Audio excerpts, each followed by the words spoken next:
Ceci est notre monde. Un endroit accueillant, confortable et familier. Mais éloignons-nous un peu du feu et levons les yeux. Notre esprit s'évade. Ne sommes-nous que des poussières insignifiantes? Est-ce que l'univers est hospitalier ou hostile? L'on pourrait rester ici éternellement à se questionner. Ou l'on pourrait s'éloigner de cette plage et quitter notre planète. Pour visiter l'univers jusqu'à ses frontières. Pour ressentir la chaleur intense d'étoiles en fusion. Pour faire face à la puissance de violentes collisions cosmiques. Pour échapper à des étoiles meurtrières et à des trous noirs colossaux et insatiables.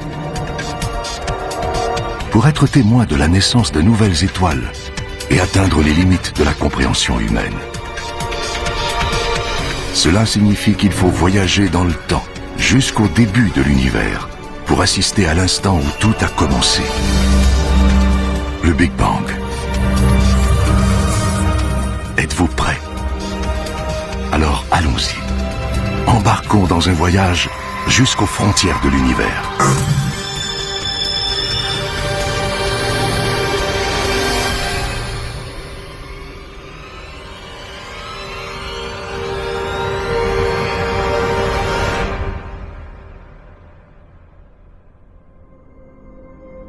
La limite de l'espace, à seulement 100 km, à peine 1 heure de route de la maison.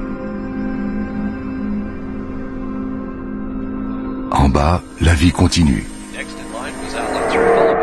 Chacun va qu'à ses activités quotidiennes. L'économie tourne, et Star Trek est toujours à l'antenne.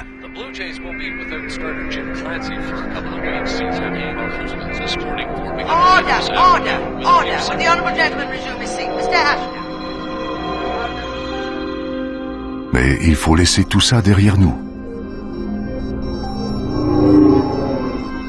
Pour se tremper les orteils dans ce vaste océan noir. Dans une petite mare, pas très loin de chez nous. Sur la Lune.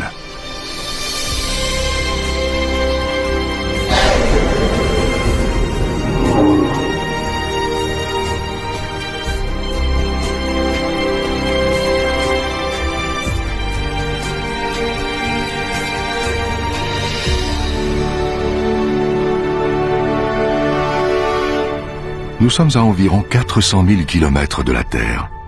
3 jours en vaisseau spatial.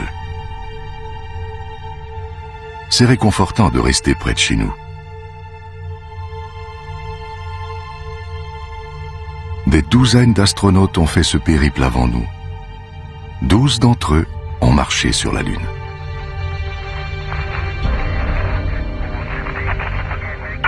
On dirait un champ de bataille désert, bombardé par des millions de météorites et d'astéroïdes.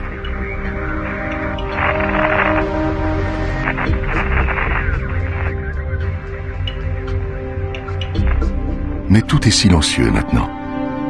De toute évidence, il n'y a eu aucune collision importante depuis des millions d'années. Le module lunaire d'Apollo 11.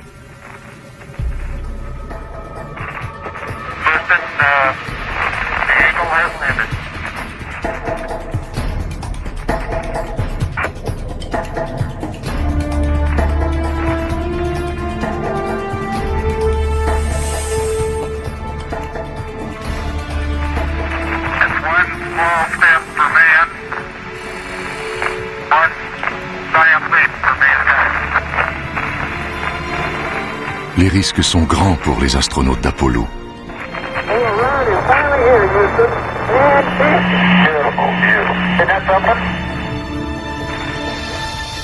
Mais la récompense est unique. Voir notre planète comme personne ne l'a vue auparavant et être les premiers à fouler ce sol.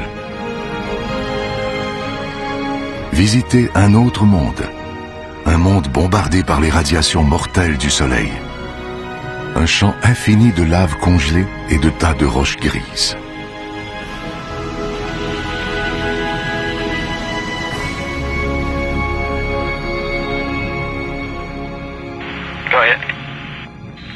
That view is tremendous. Go for it. Lors des missions Apollo, les astronautes ont ramassé des centaines de pierres comme celle-ci et les ont rapportées sur Terre afin que des scientifiques puissent les analyser. Mais finalement, ces roches ne sont pas si banales. Comme nous, elles viennent de la Terre. Les scientifiques de la NASA ont découvert que ces roches ont été surchauffées à la suite d'une énorme explosion. L'explication ? Il y a 4,5 milliards d'années, une planète à la dérive est entrée en collision avec la Terre. Des milliards de tonnes de pierres en fusion ont été projetées dans l'espace. Et ces projectiles ont formé la Lune. Voilà une pensée étrange. La Lune créée à partir de la Terre. Setting up the flag now. Beautiful, just beautiful. Les traces de pas de Neil Armstrong. On dirait qu'elles datent d'hier. Il n'y a pas de vent pour les recouvrir de poussière. Elles devraient donc rester intactes pendant des millions d'années. Peut-être plus longtemps que nous.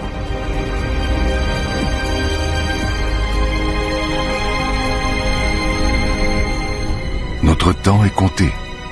Nous devons faire notre propre bond de géant. Au-delà du territoire exploré par l'humain.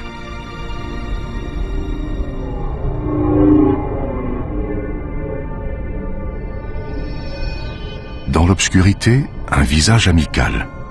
La déesse de l'amour, Vénus.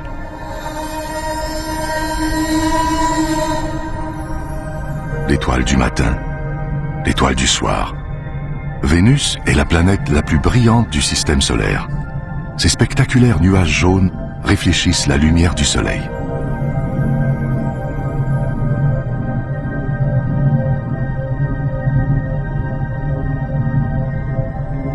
C'est la sœur de notre planète. Sa taille et sa gravité sont similaires à celles de la Terre. Nous devrions être en sécurité ici.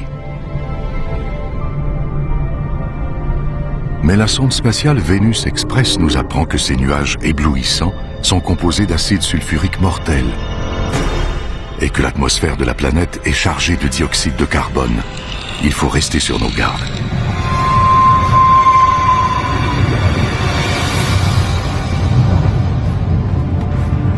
Vénus est une déesse en colère.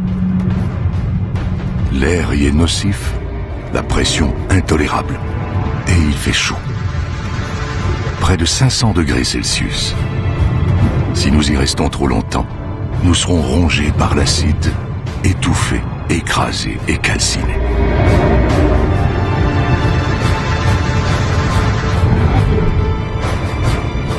Rien ne peut survivre ici. Ni même cet engin, la sonde robotisée soviétique Venera. Son épaisse armure a été détruite par les conditions atmosphériques extrêmes.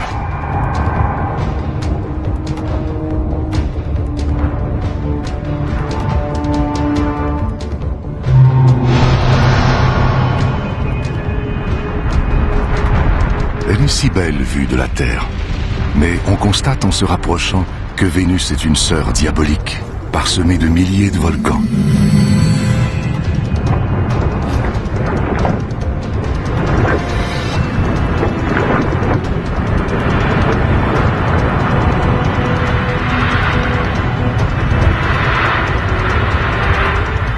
Tout ce dioxyde de carbone contenu dans son atmosphère emprisonne la chaleur du Soleil. C'est le réchauffement climatique à la puissance 10.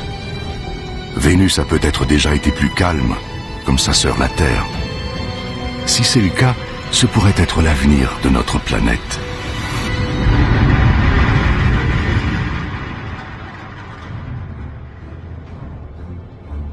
Un avenir défini par le Soleil. Le Soleil a quelque chose de fascinant.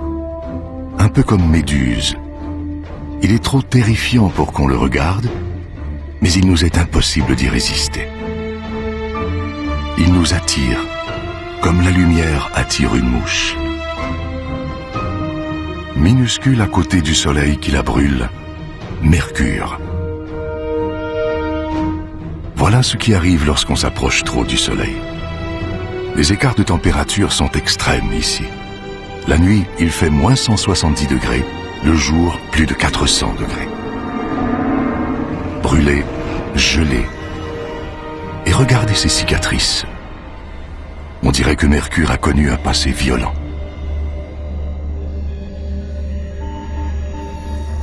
La sonde spatiale Messenger. Elle nous révèle quelque chose d'étrange.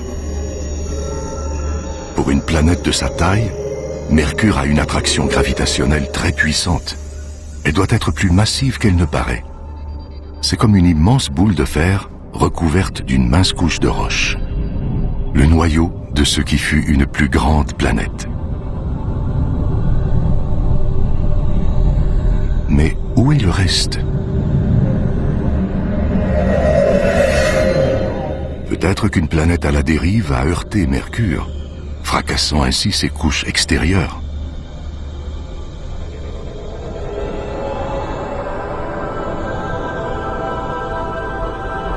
Tout nous indique qu'il faut rebrousser chemin. Mais qui peut résister à cela? Le soleil dans toute sa fascinante splendeur. Notre lumière, notre vie. Tout ce que nous faisons est contrôlé par le soleil et dépend de lui. Depuis toujours, dans toutes les civilisations, il est le pivot autour duquel la vie sur Terre tourne. Il alimente nos cultures, structure nos journées, inspire nos croyances.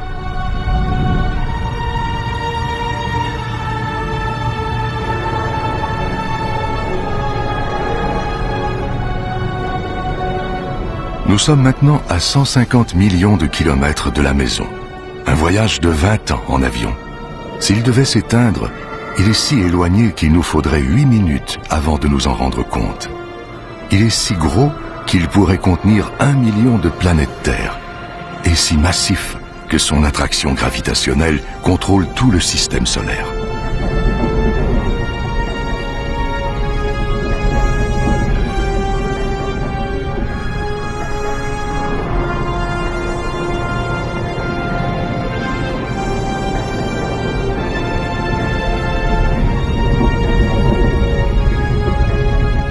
Nous le voyons tous les jours.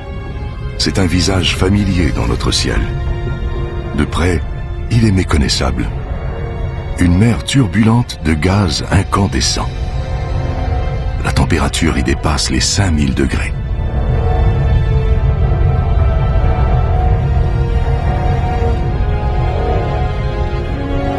Dans son noyau, elle doit bien atteindre les dizaines de millions de degrés.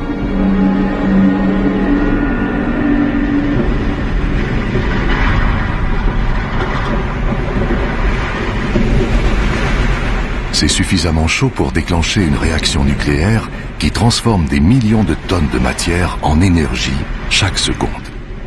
C'est plus que toute l'énergie jamais créée par l'homme.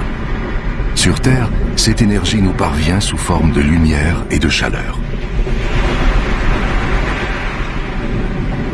Mais de près, le Soleil n'a rien de rassurant.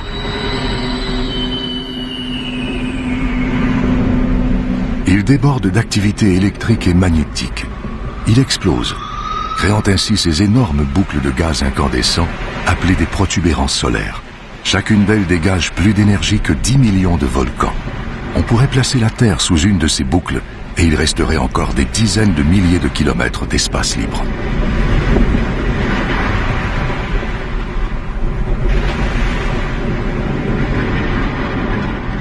Et à la base de ces boucles, des couches moins chaudes sont exposées, créant ainsi des taches solaires. Leur couleur noire vient du fait qu'elles sont légèrement plus froides que ce qui les entoure. Elles sont néanmoins plus chaudes que tout ce qui existe sur Terre. Et elles sont imposantes aussi. Certaines ont un diamètre de plus de 50 000 kilomètres. Tout près, une éruption solaire. Un jet extrêmement chaud de gaz électrifié qui expulse des radiations mortelles dans l'espace. Mais un jour, tout s'arrêtera.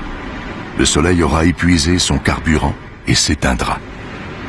Tout comme la vie sur Terre.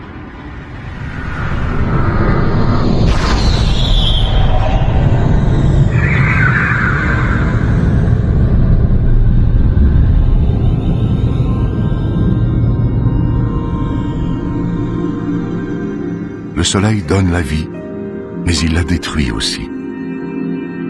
Il veut qu'on garde nos distances.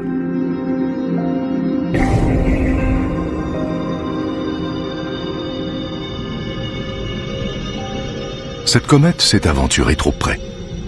La chaleur du Soleil l'a fait bouillir, créant ainsi une queue qui s'étend sur des millions de kilomètres.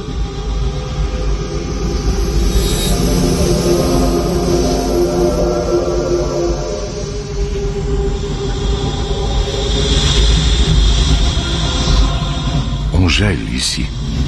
Il ne fait aucun doute que cette comète vient des confins glacés de l'espace. Mais regardez toute cette vapeur, ces geysers, cette poussière. C'est encore l'œuvre du Soleil qui fait fondre le noyau gelé de la comète. Une sorte de grosse boule de neige sale, recouverte de goudron.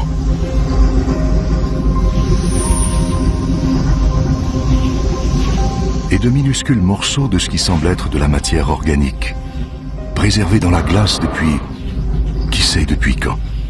Peut-être depuis la naissance du système solaire. Si une comète comme celle-ci s'était écrasée sur la jeune Terre il y a des milliards d'années, peut-être aurait-elle apporté de la matière organique et de l'eau, les ingrédients de base de la vie. Elle aurait peut-être semé les graines de la vie sur Terre, une vie qui aurait mené à vous et moi.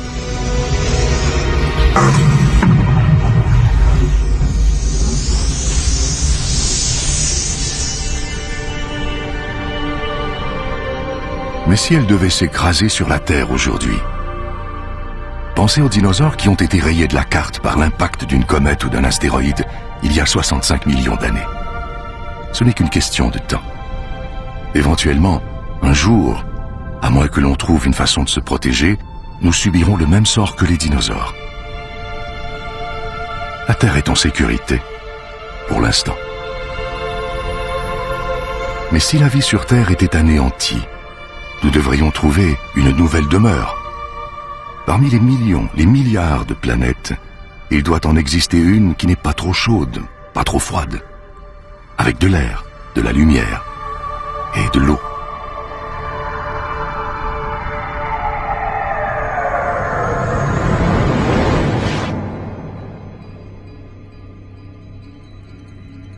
La planète rouge, Mars.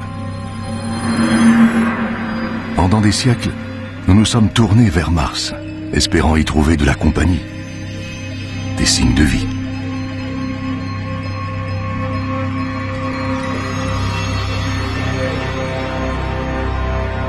Quelque part ici, il pourrait y avoir une forme de vie extraterrestre. Mais sommes-nous prêts à la découvrir? Sommes-nous prêts à réécrire les livres d'histoire, à reconsidérer nos connaissances scientifiques, à transformer complètement notre monde? Ce que nous sommes sur le point de trouver pourrait tout changer.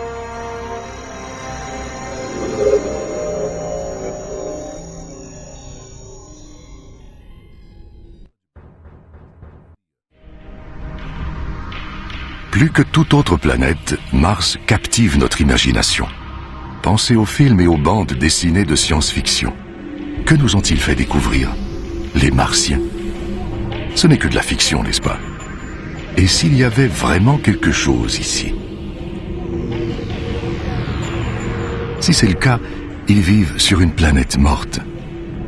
Ici, les mêmes processus qui ont rendu la Terre habitable se sont interrompus il y a des centaines de millions d'années. Rouge et morte, Mars est un fossile géant.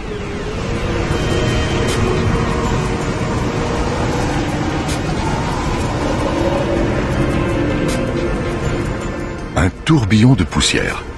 Il est gros, plus gros que les plus grosses tornades sur Terre. Il y a du vent ici. Et où il y a du vent, il y a de l'air. De l'air qui pourrait alimenter la vie extraterrestre. Mais cet air est trop raréfié pour qu'on puisse le respirer, et il est rempli de dioxyde de carbone nocif. Rien ne protège Mars des rayons ultraviolets du Soleil. Et il fait froid ici.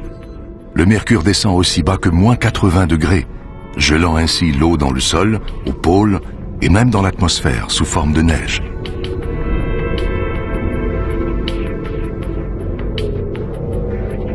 Difficile de croire qu'il pourrait y avoir de la vie ici. Pourtant, sur Terre, les créatures survivent dans le froid extrême, même dans les fosses les plus profondes et obscures des océans.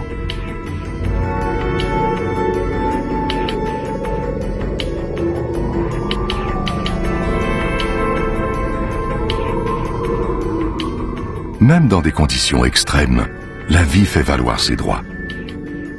Même sur une planète morte, sans activité géologique pour renouveler les minéraux et les nutriments dans le sol, et sans chaleur pour faire fondre l'eau gelée. Et toute cette poussière, difficile de voir où l'on s'en va.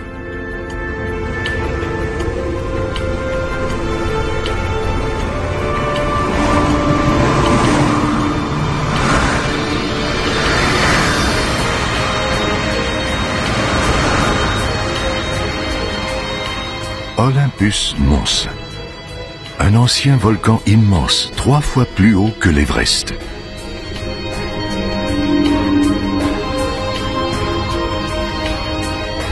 Il ne présente aucun signe d'activité. Depuis sa découverte dans les années 1970, on l'a déclaré éteint.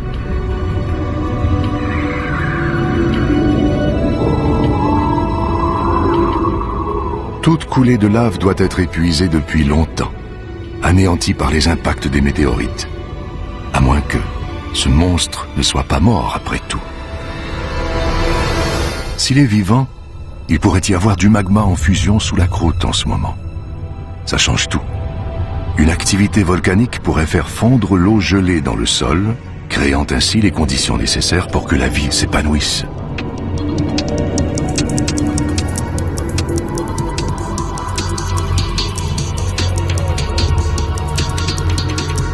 Comparé à cela, le Grand Canyon ressemble à une fissure dans le trottoir. C'est à perte de vue.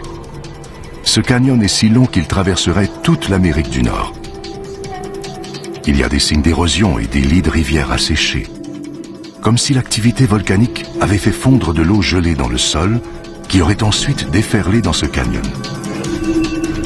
Une activité volcanique qui pourrait, on le sait maintenant, créer de l'eau à nouveau. Et où il y a de l'eau, il peut y avoir de la vie. Si nous pouvons trouver des cours d'eau, nous pourrions trouver des créatures vivantes. La chasse est ouverte.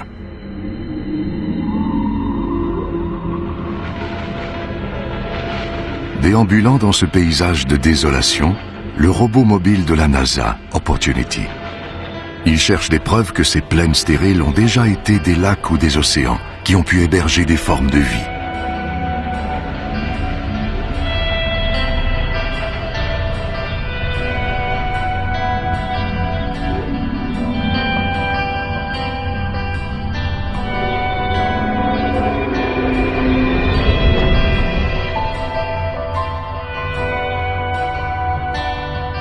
Et regardez ça.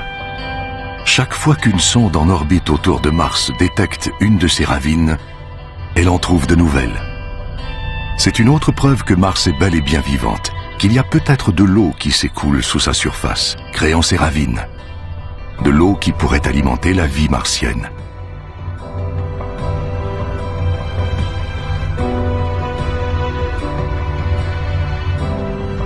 Il ne reste qu'à la trouver. À moins qu'on l'ait déjà trouvée.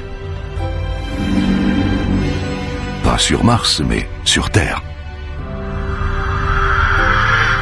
Ça peut sembler un peu fou, mais une théorie avance que la vie est d'abord apparue ici avant de déménager sur Terre.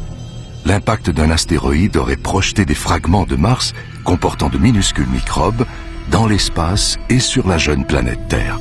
Là, ces microbes auraient évolué et créé la vie. Ce n'est pas surprenant qu'on soit fasciné par Mars. Cette planète pourrait être notre maison ancestrale. Si c'était vrai, nous serions donc tous des Martiens. La planète Mars telle que nous la connaissons n'existerait plus, remplacée par cette nouvelle planète active et en constante évolution.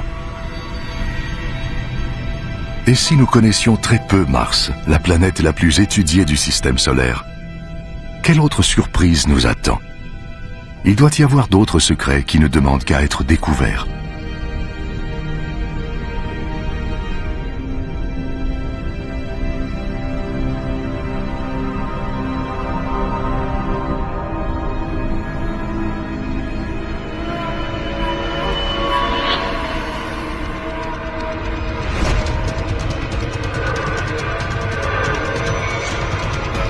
D'ici, on se croirait dans un jeu vidéo géant.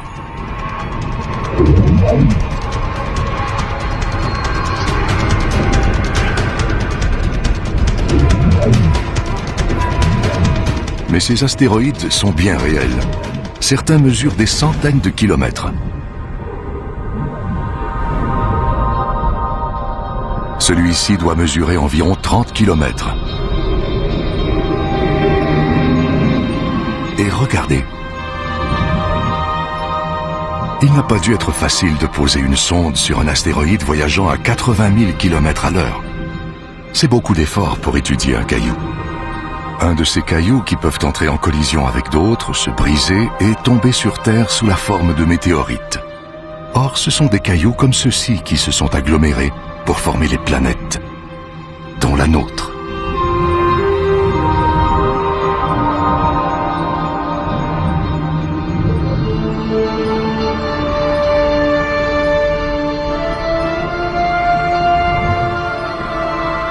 Donc, en déterminant l'âge des météorites trouvés sur Terre, nous avons découvert que les planètes sont nées il y a 4,5 milliards d'années.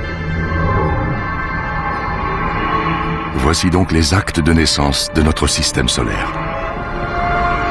Mais pour une raison quelconque, ces pierres n'ont pas formé de planètes. Quelque chose a dû les en empêcher. Quelque chose de puissant.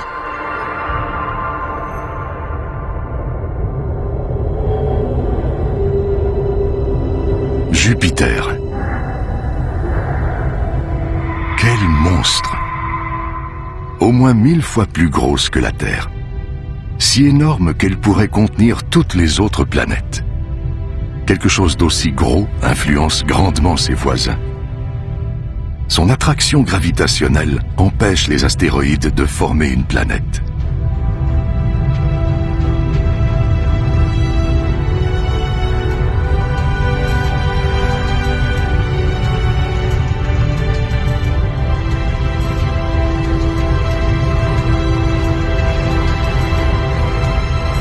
Mais cette énorme planète est presque exclusivement constituée de gaz. Si on atterrit ici, on s'enfoncera et on ne touchera probablement jamais de surface solide. Et la beauté de Jupiter est le fruit d'une violence extrême. Elle tourne à une vitesse folle, ce qui crée des vents pouvant atteindre des centaines de kilomètres à l'heure et façonne ces nuages en bandes, en remous et en tourbillons. Et ça, la légendaire tache rouge. La tempête la plus grosse et la plus violente de tout le système solaire. Elle fait au moins 3 fois la taille de la Terre et elle dure depuis 300 ans.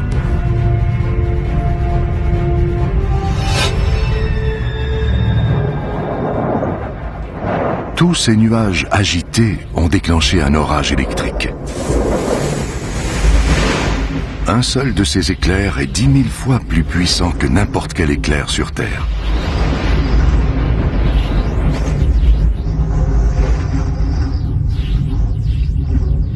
Le meilleur endroit, l'endroit le plus sécuritaire d'où admirer Jupiter, c'est de loin.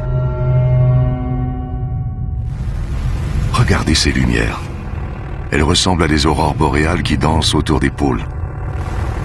Mais le compteur Geiger s'emballe. Ces lumières sont mortelles. Elles sont générées par des radiations létales aspirées de l'espace par le puissant champ magnétique de Jupiter.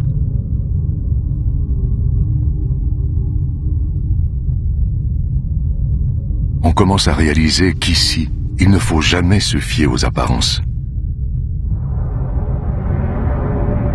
L'univers est plein de contradictions.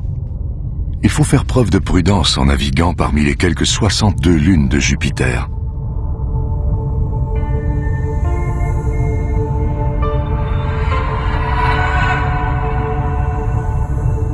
Cette lune multicolore s'appelle Io.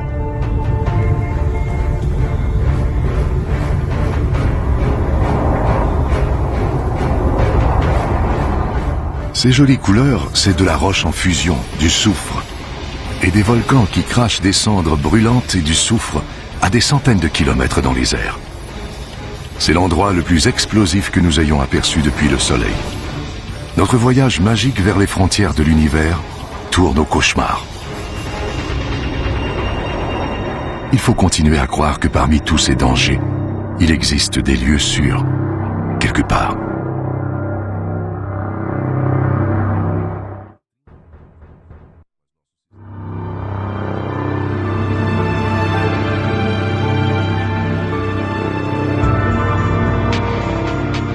Nous sommes à 650 millions de kilomètres de la Terre.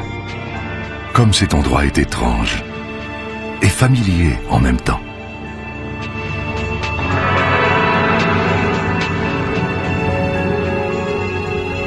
C'est un peu comme l'Arctique, avec toute cette glace, toutes ces crêtes et ces fissures. C'est une autre lune de Jupiter, Europe. Peut-être que comme dans l'Arctique, cette glace flotte sur de l'eau liquide.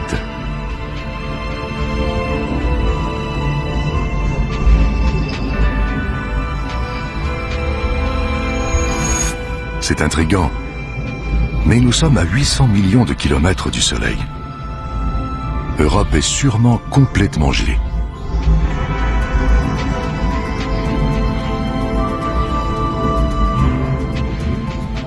À moins que l'attraction gravitationnelle de Jupiter crée de la friction dans son noyau. Ainsi, Europe ne serait pas complètement gelée et la vie pourrait se développer dans les eaux situées sous sa croûte de glace. Nous nous trouvons peut-être à quelques mètres d'une vie extraterrestre, d'un écosystème complet de microbes, de crustacés et peut-être même de calmars. Seule cette couche de glace nous sépare d'une possible vie extraterrestre. Mais d'ici à ce qu'on envoie un vaisseau spatial percer la glace, Europe demeurera l'un des plus grands mystères du système solaire.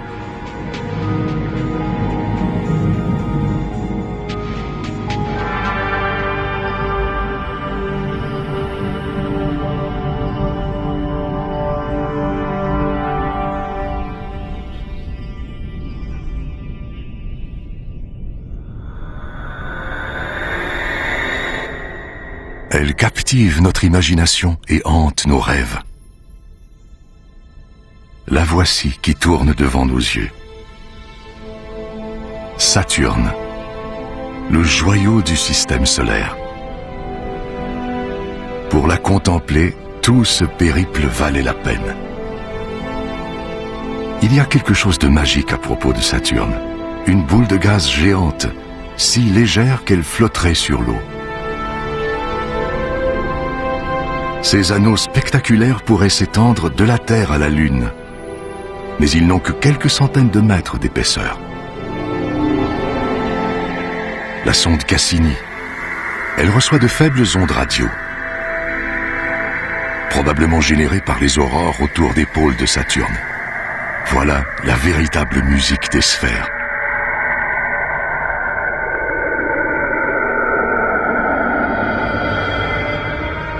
Elle nous raconte que ces anneaux sont probablement les restes d'une lune détruite par l'attraction gravitationnelle de Saturne. Une beauté incomparable, née d'une destruction totale.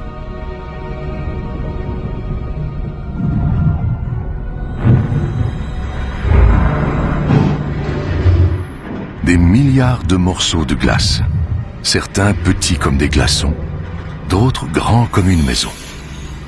Ils entrent en collision, se brisent et se reforment. C'est un peu comme une photographie de l'enfance de notre système solaire, alors que des poussières et des gaz tournaient autour du jeune soleil. La gravité s'est mise à l'œuvre pour rassembler tous ces débris et notre planète est née.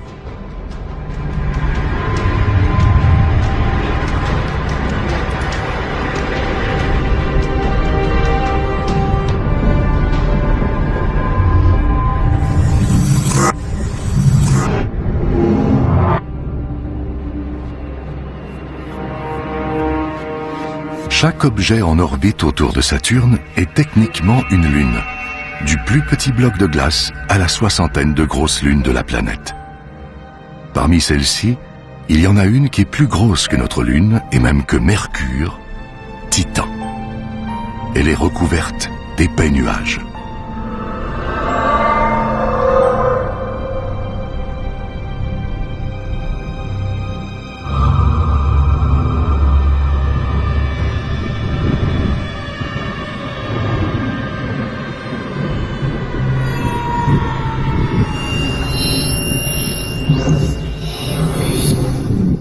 dirait qu'il y a une atmosphère sous ces nuages. Il y a du vent, de la pluie, et même des saisons. Et regardez ces rivières, ces lacs et ces océans. C'est l'endroit qui ressemble le plus à la Terre jusqu'à présent.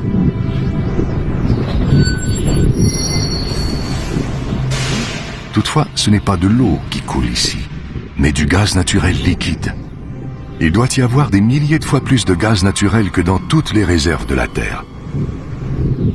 Si nous pouvions en rapporter chez nous, il alimenterait nos villes et nos voitures pendant des milliers d'années. Ou peut-être pourrons-nous l'utiliser un jour pour alimenter une colonie, dans le cas où il n'y aurait pas déjà de vie sur Titan. La sonde spatiale Huygens, relâchée par Cassini sur la surface de Titan, est là pour le découvrir. Elle nous apprend qu'il y a de la matière organique dans le sol. Mais il fait froid, moins 180 degrés. Cette matière ne peut pas créer la vie, à moins que Titan ne se réchauffe.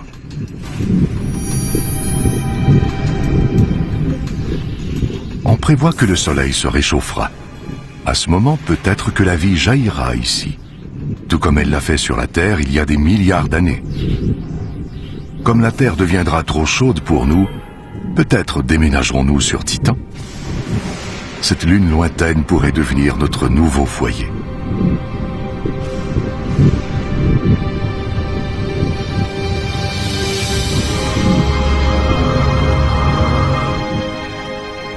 La Terre. Nous en sommes à au moins 1 milliard de kilomètres maintenant. Au-delà de ce point, nous perdons le contact visuel avec elle. C'est comme si nous nous tenions sur le bord d'un ravin, en train de regarder les confins mystérieux du système solaire. Si nous voulons comprendre l'univers et atteindre ses frontières, nous devons nous lancer.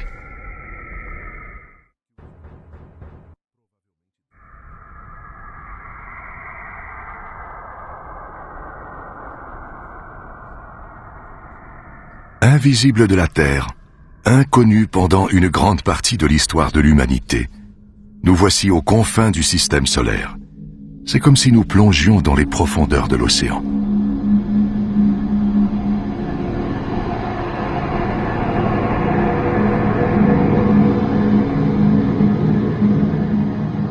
Ces anneaux. On dirait qu'Uranus a été heurté par une planète à la dérive qui l'a désaxé.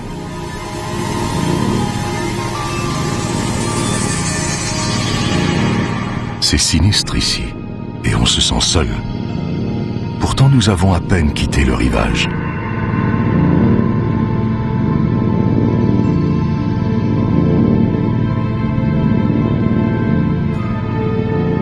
Si la Terre était de la taille d'un petit pois, nous aurions parcouru un peu moins de 2 kilomètres. Mais pour atteindre les limites du système solaire, nous devrons en franchir 20 000 autres.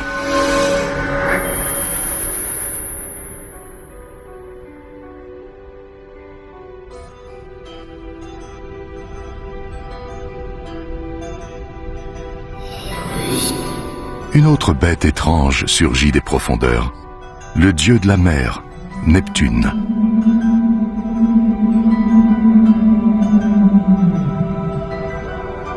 De loin, elle semble paisible. Mais regardez cette tache. C'est une tempête de la grosseur de la Terre, soufflant des vents violents atteignant les 1500 km à l'heure. Chez nous, c'est le Soleil qui pousse le vent. Mais Neptune est trop loin. Quelque chose d'autre doit créer ces redoutables vents, mais personne ne sait quoi.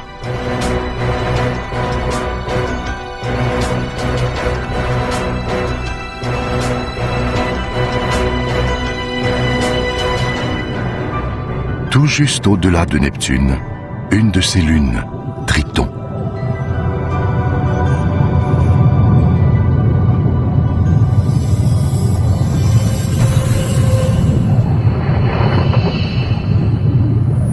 Regardez ces geysers, des cheminées cosmiques expulsant des suies étranges.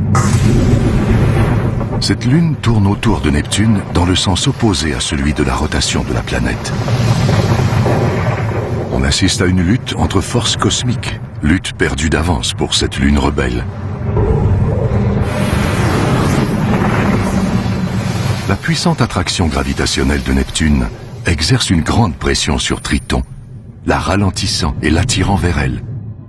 Un jour, Triton sera déchiré par le dieu de la mer.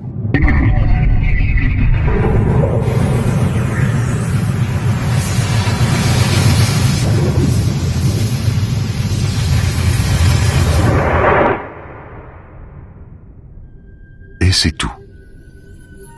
Plus de lunes, plus de planètes à voir dans notre système solaire.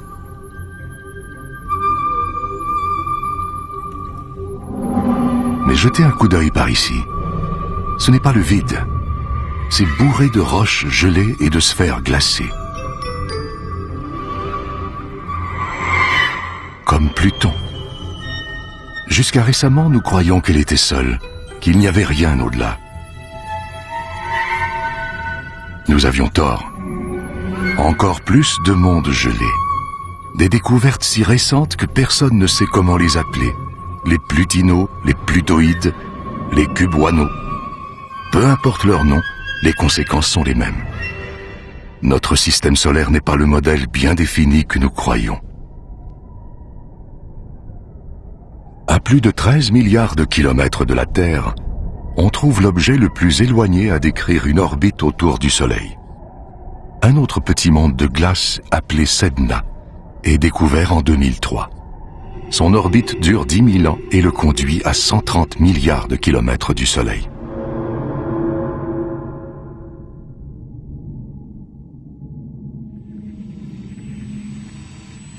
Il y a quelque chose d'autre ici. À 16 milliards de kilomètres de la Terre, la sonde spatiale Voyager 1.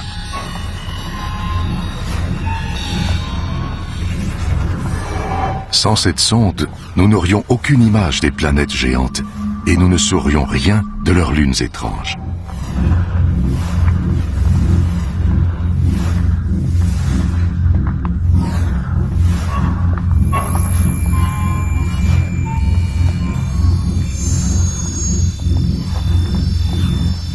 Ce disque d'or est une sorte de message dans une bouteille jetée à la mer.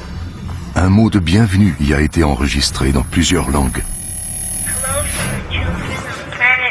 Hola y saludos a todos. On y trouve aussi une carte expliquant comment trouver notre système solaire. Mais lorsqu'on est perdu en forêt, est-ce sage de crier? N'importe qui ou n'importe quoi pourrait nous entendre, trouver où nous habitons et nous faire une petite visite, amicale ou non.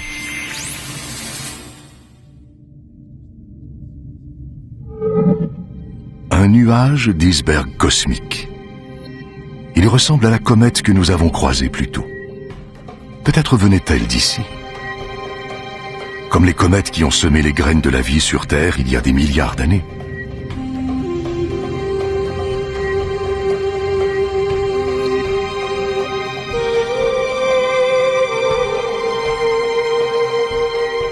Avec toute cette glace, peut-être ont-elles aussi transporté de l'eau sur Terre. L'eau des océans, celle de votre café, même celle de votre corps. Toute cette eau viendrait-elle de cette lointaine machine à glace céleste?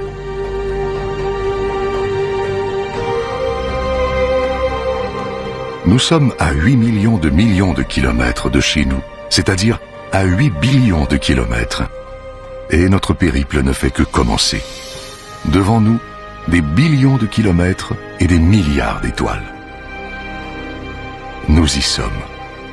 Il est temps de sauter dans l'immensité de l'univers, dans l'espace interstellaire.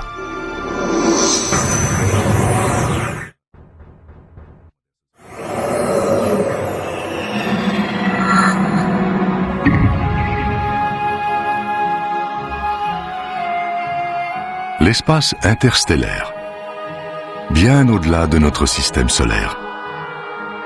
Quelle vue! Des milliards d'étoiles comme notre Soleil, dont plusieurs ont des planètes qui elles-mêmes peuvent avoir des lunes.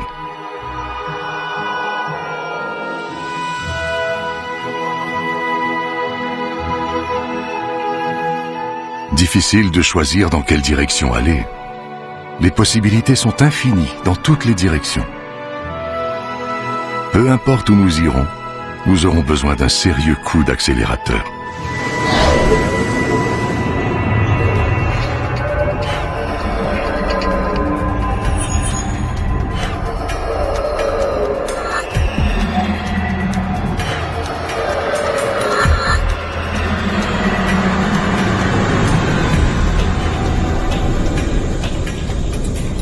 À 40 billions de kilomètres de chez nous. Un voyage de 150 000 ans en navette spatiale. Tout ça pour atteindre le premier système solaire après le nôtre. Alpha du Centaure. Une étoile et deux autres plus loin. Elles tournent l'une autour de l'autre, prisonnières d'un balai céleste. La gravité de chaque étoile attire l'autre. Seule leur extraordinaire vitesse orbitale les tient éloignées.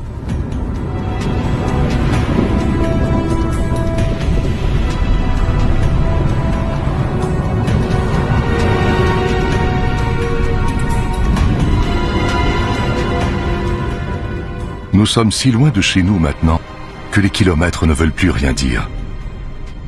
Il faudra dorénavant parler d'années-lumière. Un rayon de lumière prend 1 an pour parcourir 10 billions de kilomètres. Donc, 40 billions de kilomètres équivalent à plus de 4 années-lumière de la Terre. C'est incroyable. Les distances sont telles qu'elles dépassent la compréhension. Mais c'est aussi excitant. Qui sait quels mondes étranges nous attendent et ce que nous découvrirons lorsque nous atteindrons les frontières de l'univers, si nous y parvenons.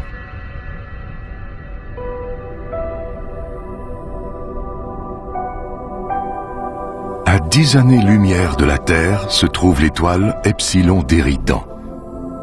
De spectaculaires anneaux de poussière et de glace. Et quelque part dans tout ça, des débris s'assemblent pour former des planètes qui naissent devant nos yeux.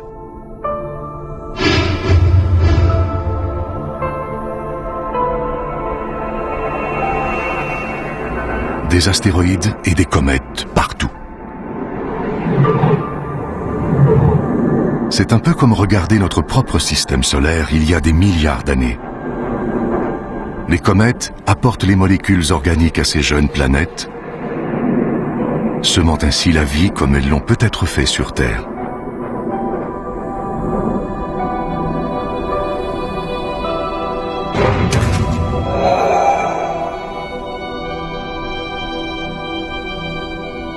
Au milieu de tout ça, on retrouve une étoile plus petite que notre Soleil. Elle est encore toute jeune. S'il y a de la vie dans ce système solaire, elle est très primitive.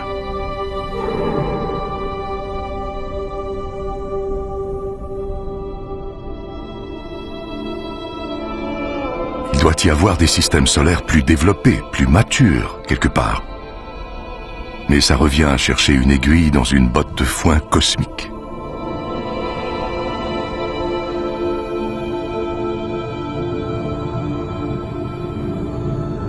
Nous sommes à 20 années-lumière de la Terre. L'étoile Gliese 581.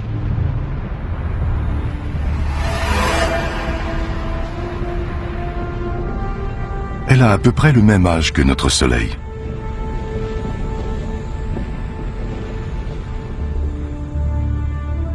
Et en orbite autour d'elle, cette planète. Elle est à une bonne distance de son Soleil. Plus près, son eau s'évaporerait, plus loin, elle gèlerait. Ce sont des conditions idéales pour qu'il y ait de la vie.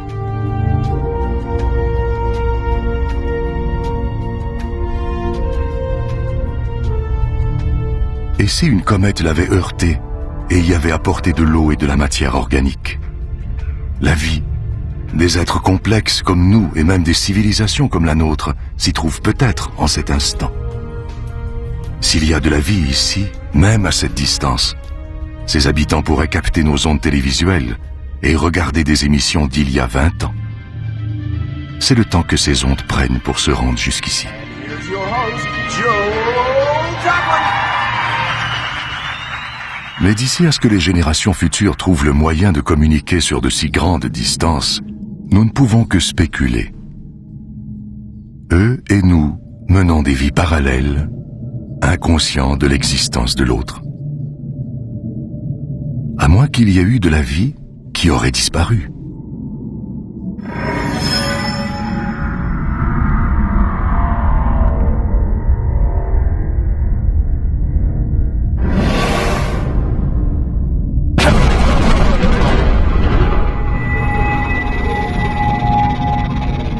C'est le problème avec les comètes.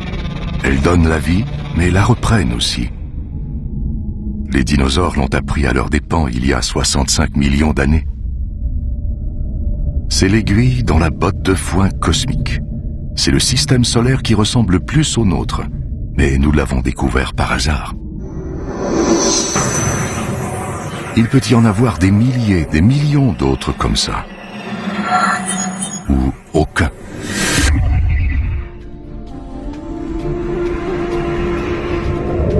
Voici Algol, l'œil du diable. Crainte depuis la nuit des temps. Vu de la Terre, on dirait une étoile qui clignote. Mais de près, on remarque qu'il s'agit en fait de deux étoiles. Et l'une aspire l'autre.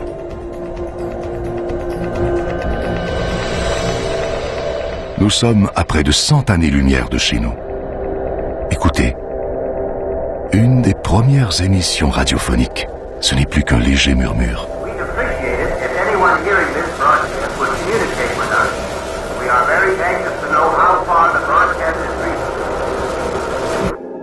Puis c'est le silence.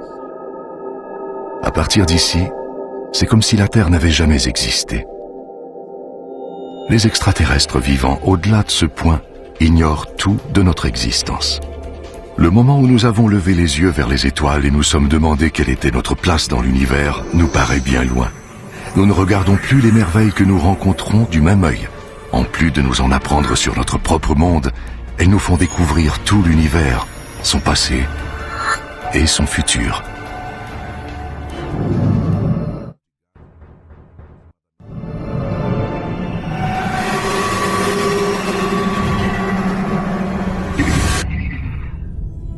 Loin dans les profondeurs de notre galaxie, la Voie lactée, se trouve une immense bibliothèque céleste où chaque étoile est un livre et une histoire. Les Pléiades. Vues de la Terre, elles forment l'amas d'étoiles le plus brillant dans le ciel.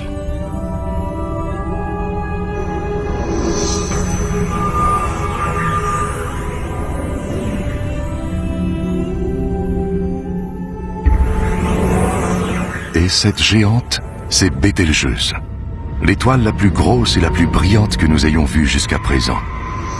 Elle est au moins 600 fois plus grande que notre Soleil.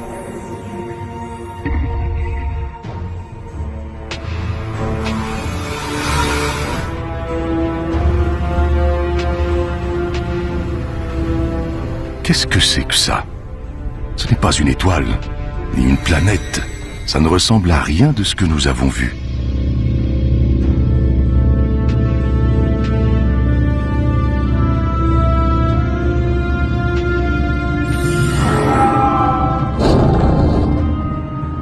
Ce spectre situé à plus de 1300 années-lumière de la Terre est le nuage d'Orion.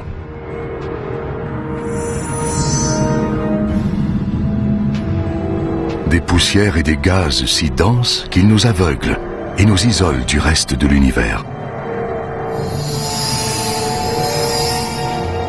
Ici, dans les profondeurs, une boule de lumière attire des poussières et des gaz vers elle. Elle les réchauffe. Ils fusionnent et forment une boule de gaz brûlant, comme une étoile, comme notre Soleil, mais en miniature. À l'intérieur, la température atteint des millions de degrés. C'est si chaud que cela déclenche des réactions nucléaires, comme celles qui font briller notre Soleil, qui créent de l'énergie, des radiations, de la lumière. Une étoile est en train de naître.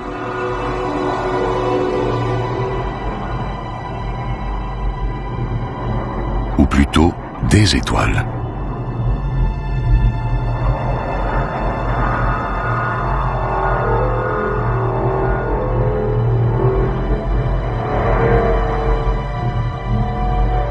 Le nuage d'Orion est une énorme usine à étoiles.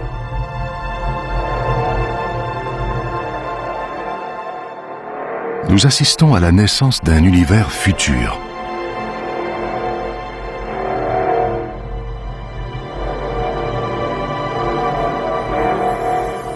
Nous nous attendions à rencontrer des horreurs. Nous avons plutôt découvert l'une des plus belles merveilles de l'univers, la naissance d'une étoile.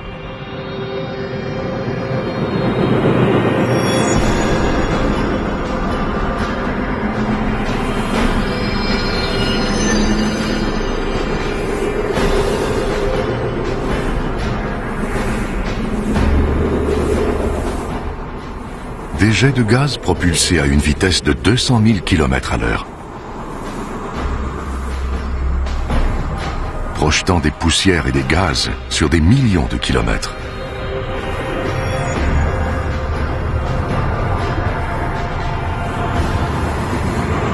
C'est d'une violence inouïe. Mais admirez le résultat. Une nébuleuse, d'immenses nuages de gaz luisants suspendus dans l'espace. Il n'y a pas de vent ici. Ils prendront donc des milliers d'années à se disperser.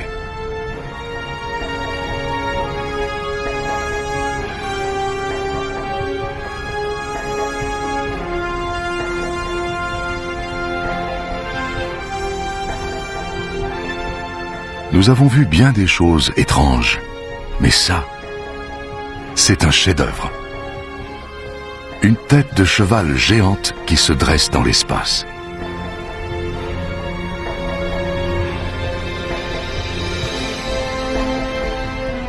Les étoiles naissent, grossissent, et puis quoi après? Est-ce qu'elles meurent? Est-ce qu'elles s'évanouissent lentement dans la nuit? Ou périssent de façon spectaculaire? La réponse se trouve entre ici et les frontières de l'univers.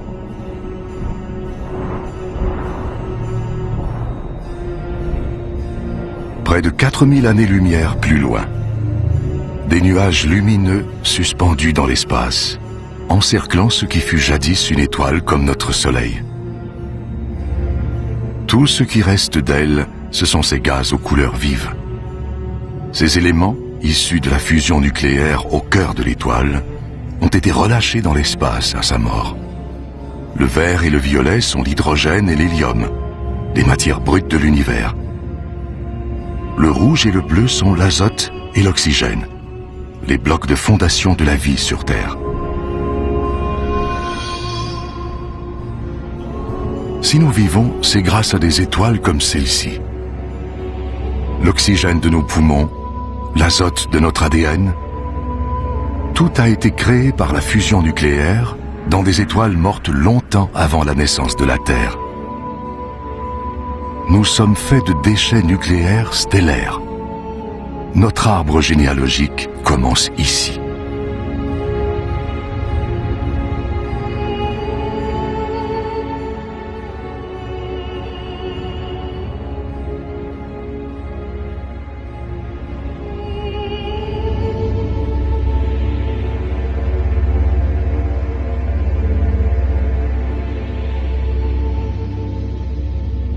En son cœur, le fantôme d'une étoile. C'est une naine blanche, chauffée à blanc. Petite mais incroyablement dense. C'est une étoile à l'agonie. Ses atomes ont fusionné et se collent les uns aux autres. Elle est si dense qu'une petite cuillerée à thé de cette naine blanche pèse 1 tonne. C'est un avant-goût inquiétant du destin de notre Soleil. Dans 6 milliards d'années, il deviendra une naine blanche. Sa mort signifiera la disparition de la vie sur Terre. On se demande combien d'autres mondes ont subi ce sort. Combien d'histoires ont été oubliées. Combien de livres célestes sont perdus à jamais.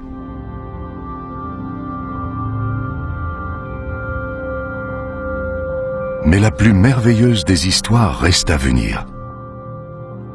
nous devons voyager dans le temps jusqu'au premier chapitre pour raconter l'histoire de la création de l'univers.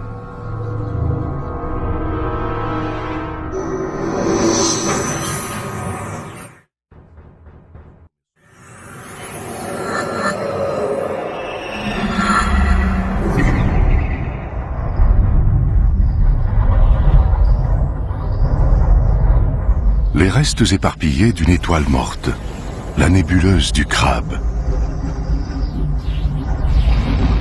Nous sommes à 6000 années-lumière de la Terre, au cœur d'un cimetière stellaire.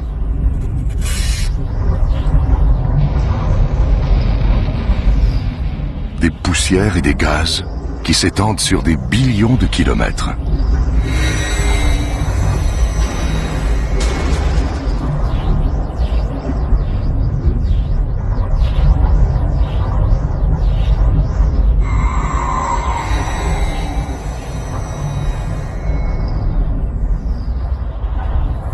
Ça nous semble mort, mais c'est peut-être le calme après la tempête, après une immense explosion, assez puissante pour réduire une gigantesque étoile en poussière et en gaz, une supernova.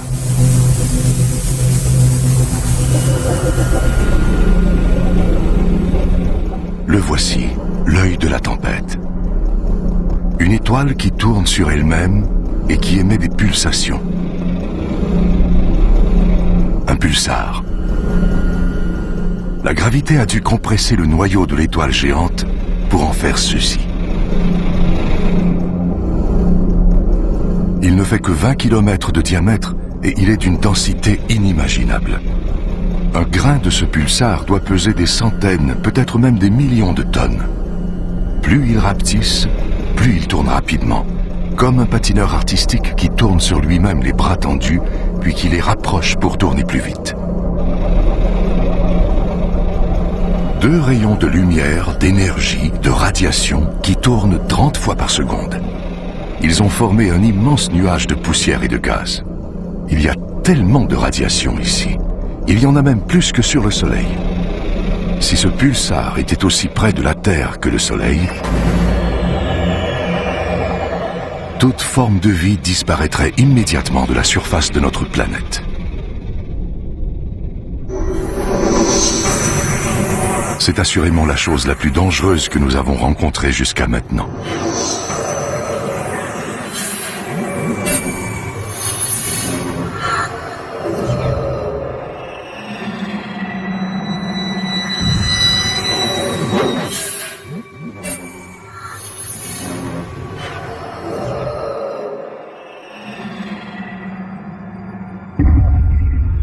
Quelle sensation bizarre.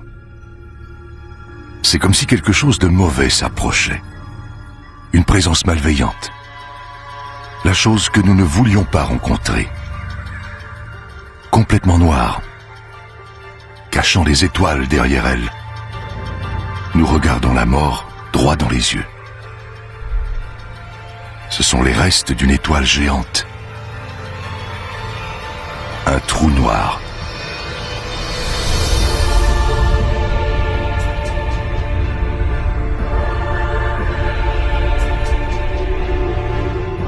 Au lieu de se contracter et de devenir une naine blanche ou un pulsar, cette étoile a continué de rapetisser.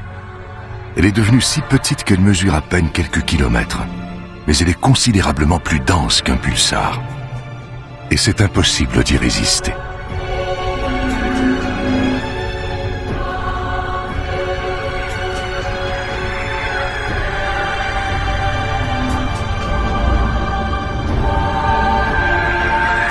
Impossible d'y échapper une fois qu'on s'y est aventuré trop près.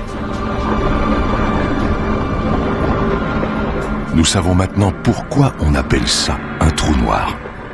La gravité y est si intense que même la lumière ne peut s'en échapper. Cet astéroïde, un morceau de pierre solide, s'étire. Il est attiré vers le trou béant. À l'intérieur, il n'y a aucune matière telle que nous la connaissons. Plus de temps, plus d'espace. Aucune loi de la physique ne tient.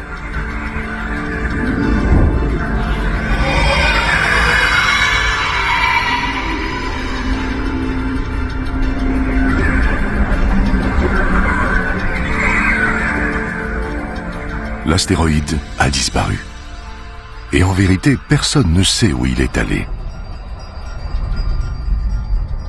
Nous sommes aux limites de la compréhension humaine. Il pourrait y avoir des millions de trous noirs qui rôdent autour de notre galaxie. Peut-être plus qu'il n'y a d'étoiles dans le ciel. Mais nous ne pourrions les voir avant qu'il ne soit trop tard. Comme cette étoile qui tourne puis disparaît dans un puits invisible.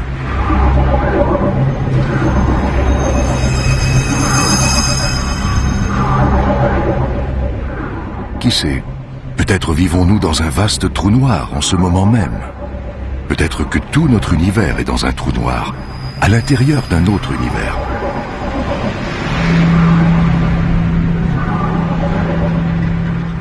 Parfois, on a l'impression que plus on voit de choses, moins on en sait. Nous savons toutefois que notre galaxie, la Voie lactée, est plus complexe et plus dangereuse que nous l'imaginions. Et nous ne l'avons toujours pas quittée. Le reste de l'univers s'étend toujours devant nous. Les merveilles, les dangers et les secrets se trouvent là-bas. Mais avant tout, nous devons trouver le moyen de sortir de cette Voie lactée.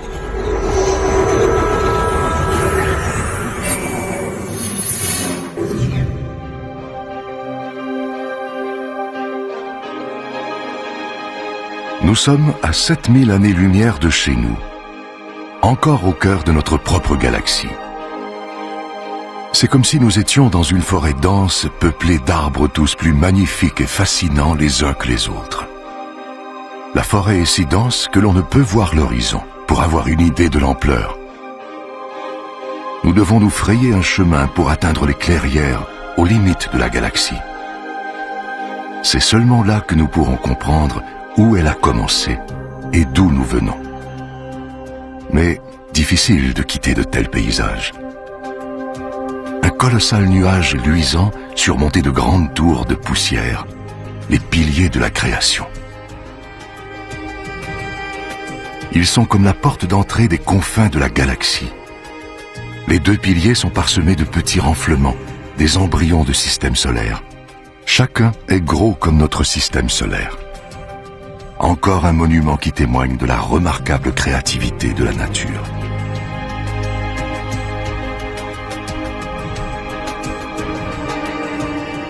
Mais il faut détourner notre regard de cette beauté captivante afin de poursuivre notre route vers les limites de la galaxie.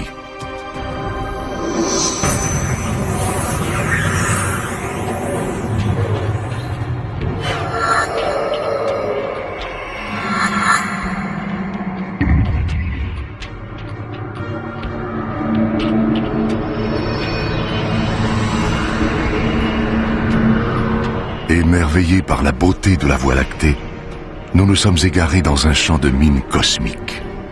C'est comme une explosion au ralenti. Des nuages de gaz géants sont expulsés de cette étoile.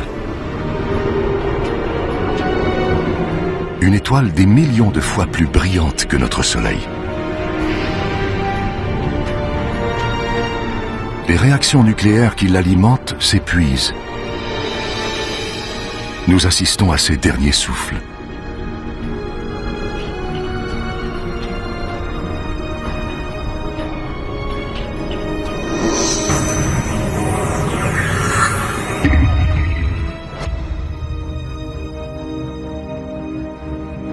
Et au-delà, une étoile encore plus grosse et dangereusement instable. Elle est sur le point d'exploser. Et lorsqu'une étoile aussi grosse meurt, c'est 1000 fois plus violent qu'une supernova. Nous voici donc devant l'expression la plus violente de la mort d'une étoile. Une hypernova.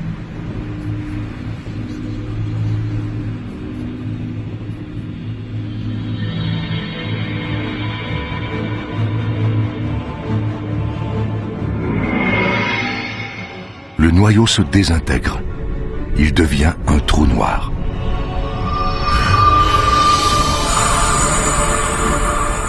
En voici l'onde de choc qui irradie l'étoile, fracasse ses couches externes et les propulse dans l'espace.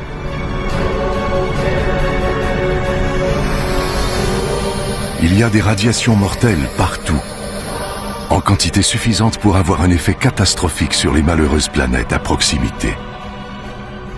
C'est peut-être une de ces hypernovas qui a causé l'extinction de toutes les espèces vivantes de la Terre il y a 450 millions d'années. Des hypernovas meurtrières, des comètes gelées, des planètes calcinées, des naines blanches, des géantes rouges, la Terre.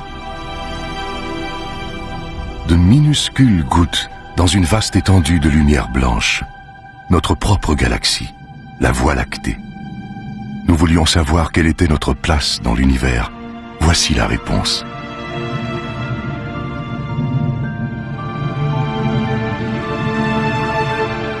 Les civilisations actuelles et passées, tous ceux qui ont vécu, du plus petit des insectes à la plus haute des montagnes, tout ça est invisible. Pas même une petite poussière.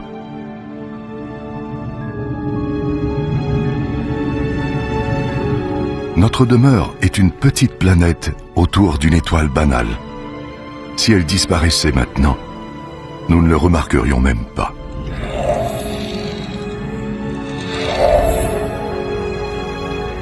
Et pourtant, jusqu'à présent, nous n'avons pas trouvé d'autre endroit où vivre, où nous pourrions vivre. Ce n'est qu'à cet instant, si loin de chez nous, que nous pouvons vraiment apprécier notre bonne vieille Terre. Regardez toutes ces étoiles. Il y en a des centaines de milliards. Il doit y en avoir au moins une, sinon davantage, qui peut accueillir la vie.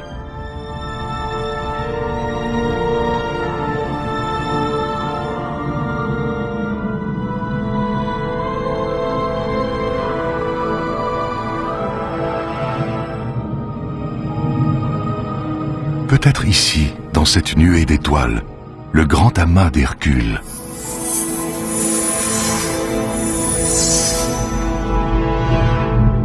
Dans les années 1970, des astronomes ont envoyé un message dans cette direction.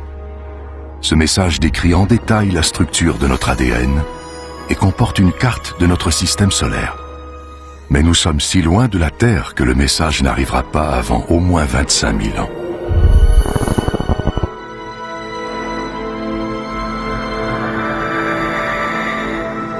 Nous n'avons pas encore trouvé de forme de vie extraterrestre, mais nous n'avons rien trouvé non plus qui nous fasse croire qu'il n'en existe pas. Il existe une équation conçue pour estimer le nombre d'autres civilisations évoluées. Le résultat est étonnant.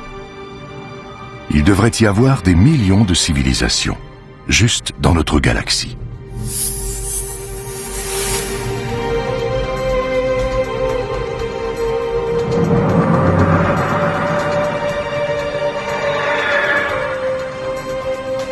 Tout ce que nous avons vu jusqu'à présent se trouve dans la Voie lactée.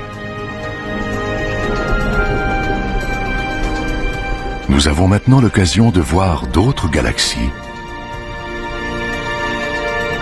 d'avoir un meilleur aperçu de la totalité de l'univers et peut-être de trouver la réponse à la question ultime. D'où vient tout cela ? Il est maintenant temps de quitter notre galaxie et de pénétrer dans l'espace intergalactique.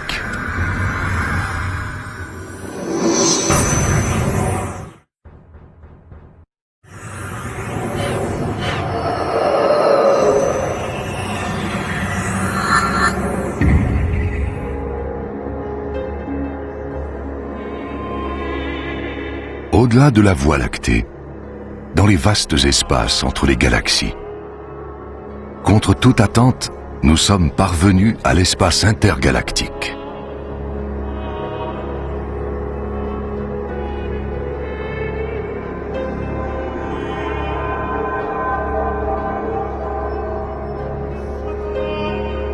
Ici, il n'y a rien à l'horizon. Les galaxies les plus proches sont à des centaines de milliers d'années-lumière. Les restes de galaxies déchirées par la puissante attraction gravitationnelle de la Voie lactée, répandus dans rien.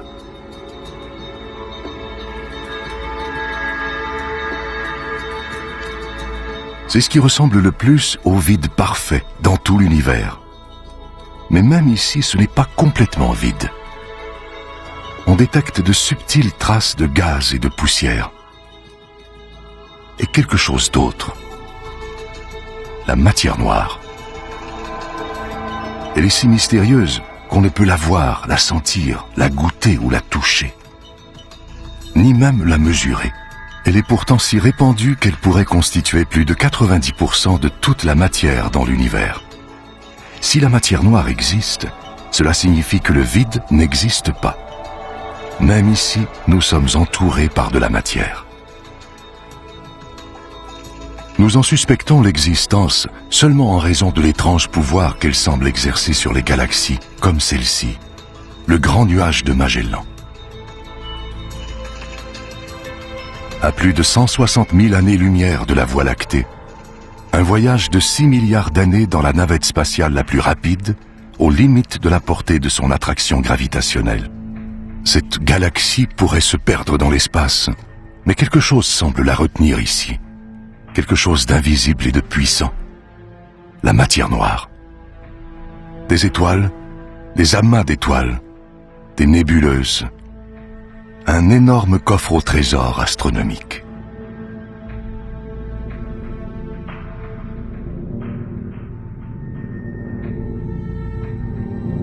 Mais regardez ça.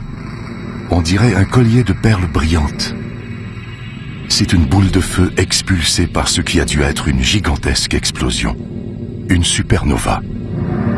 Elle est si brillante que lorsque la lumière de cette explosion a atteint la Terre en 1987, elle était visible à l'œil nu.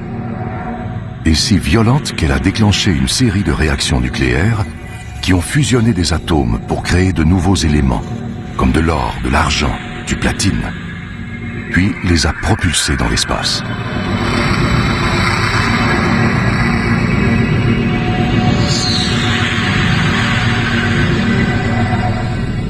L'or de la bague à votre doigt a été forgé dans une immense supernova comme celle-ci, à des billions de kilomètres, il y a des milliards d'années. Avant de quitter la Terre, nous croyions que l'univers formait une entité distincte. Nous avions tort. L'univers et nous ne faisons qu'un.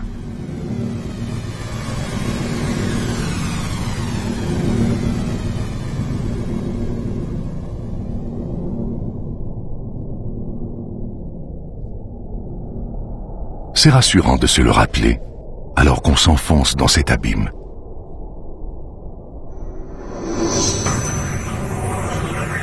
De plus en plus loin, de plus en plus vite.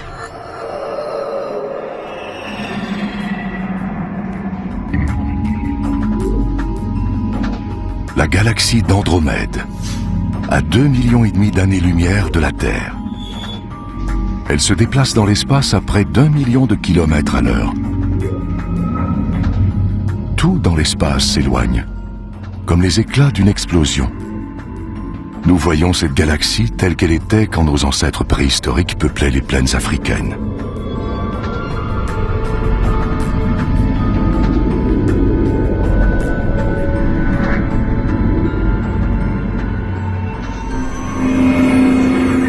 Il y a de l'ordre dans ce chaos. Il y a un fil conducteur derrière cette infinie variété. Un cycle éternel de naissance et de mort, de création et de destruction. C'est un fil tissé dans la vaste toile de l'espace qui lie chacune de ces galaxies. Il y a des milliards de galaxies dans l'univers, chacune comportant des milliards, voire des billions d'étoiles. Il y a probablement plus d'étoiles qu'il n'y a de grains de sable sur toutes les plages de la Terre.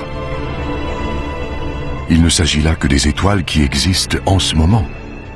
Que dire des étoiles disparues, des étoiles naissantes et des étoiles à venir? Nous commençons enfin à comprendre la totalité de l'univers, et c'est encore plus vaste que ce que nous imaginions. Cette galaxie, l'immense galaxie spirale M101, est si éloignée de la Terre qu'un message envoyé d'ici maintenant mettrait 27 millions d'années à se rendre chez nous. Qui sait si notre espèce ou notre planète serait encore là pour le recevoir?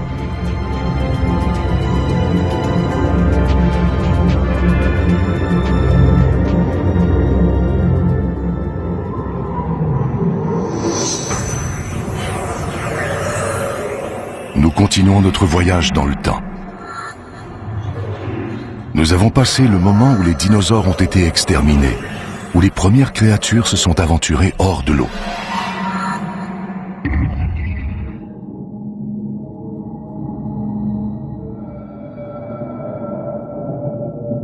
Nous sommes à 2 milliards d'années-lumière de chez nous.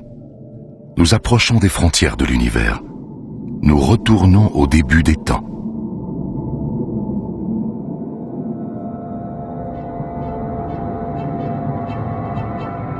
Ceci n'est pas une galaxie.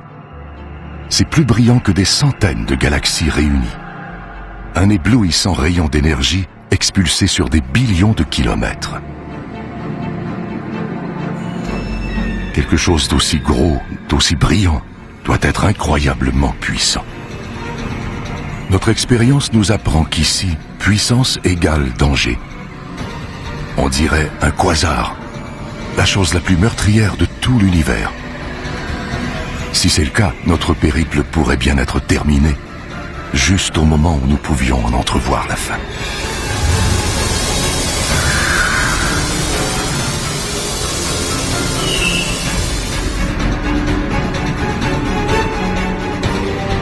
Le phénomène le plus dangereux et le plus puissant de l'univers, le quasar. Une marmite tourbillonnante de gaz extrêmement chaud, plus brillant que des centaines de galaxies.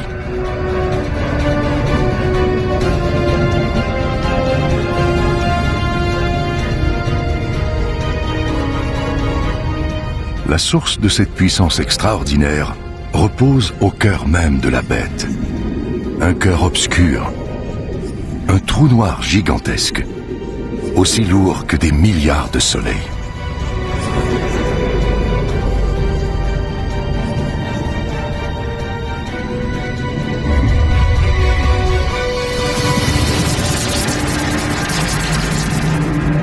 Il anéantit des étoiles entières, aspirant leur gaz dans le quasar, les dévorant jusqu'à ce qu'il n'en reste plus rien, jusqu'à ce qu'elles disparaissent de l'univers visible.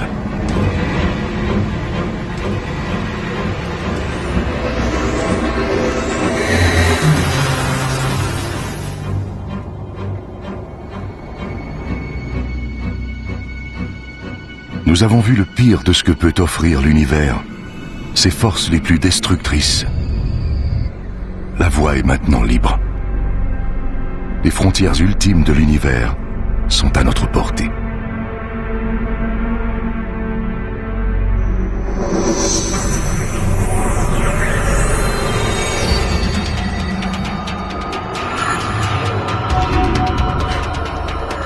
Mais il faut aller encore plus loin et encore plus vite si nous voulons atteindre les confins de l'univers.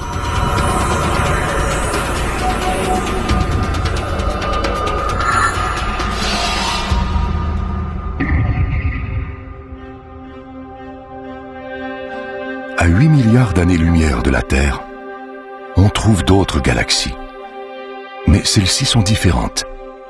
Elles sont déchiquetées, petites et rapprochées. Nous sommes si loin dans le passé que nous voyons ces galaxies comme elles étaient avant que naisse la Terre. Elles sont encore jeunes et en pleine expansion. Nous nous approchons du lieu et de l'explication de nos origines il y a 12 milliards d'années.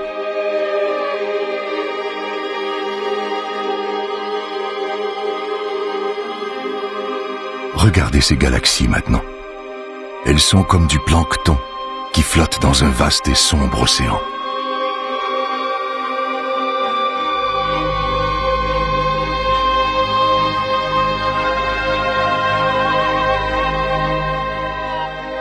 C'est magique. Des nuages de poussière et de gaz qui dansent, qui prennent forme, et qui fusionnent pour former des galaxies embryonnaires. C'est ainsi que notre propre galaxie est née.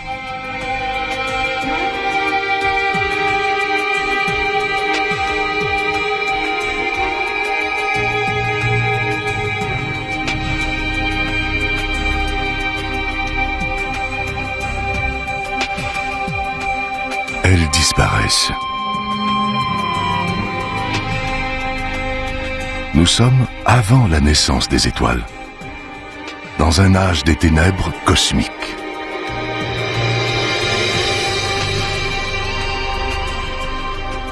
Et avant cela, la lumière, la lueur résiduelle d'une terrible explosion, l'explosion qui a créé l'univers.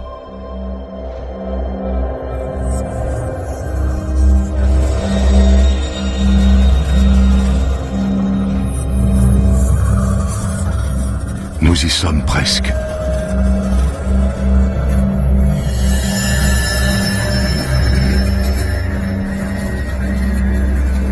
Ça y est, nous y voilà. Les frontières de l'univers, à 130 milliards de billions de kilomètres de la Terre, il y a 13 milliards et demi d'années. L'instant même du Big Bang. Le moment le plus violent et le plus créatif de toute l'histoire. Tout ce qui est survenu suit cet instant.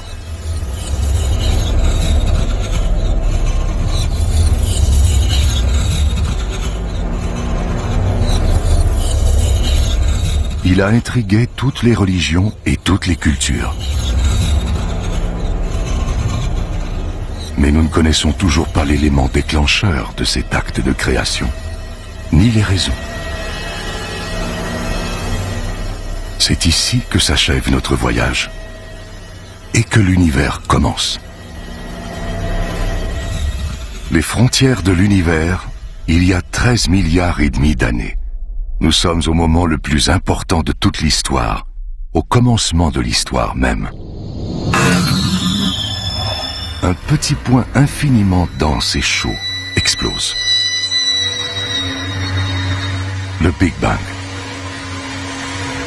C'est la création de l'espace, du temps, de la matière, de notre univers. C'est tout d'abord de la grosseur d'une particule subatomique, puis une infime fraction de seconde plus tard. C'est assez gros pour tenir dans la paume de votre main. Quelques instants après, c'est de la grosseur de la Terre.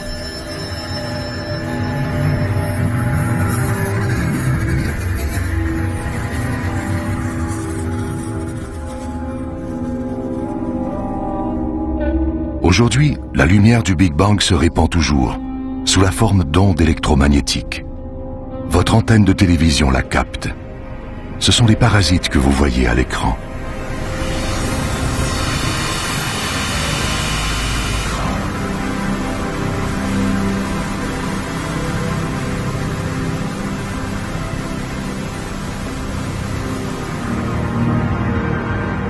Nous poursuivons. Nous avançons dans le temps.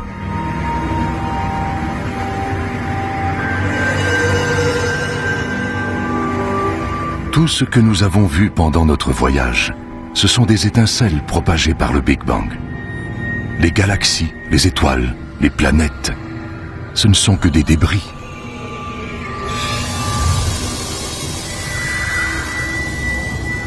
De retour dans notre galaxie.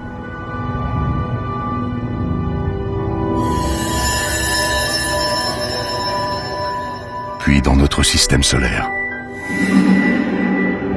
Jusqu'à ce qu'on atteigne un autre morceau de cendre qui se refroidit et qui tourbillonne dans les résidus du Big Bang, la Terre. Après un périple de 260 milliards de billions de kilomètres, nous sommes de retour à la case départ, chez nous. Seulement maintenant, nous sommes plus conscients. Nous savons désormais que notre demeure est plus petite et plus banale que ce que nous imaginions. Et elle est destinée à mourir, engloutie par un soleil à l'agonie. Mais il ne faut pas désespérer. Nous devrions nous réjouir. À partir de notre petite base éloignée, nous avons réussi à découvrir tout ça. à démystifier les secrets de l'univers. Nous devrions célébrer nos accomplissements, chérir notre planète et profiter pleinement de notre brève existence.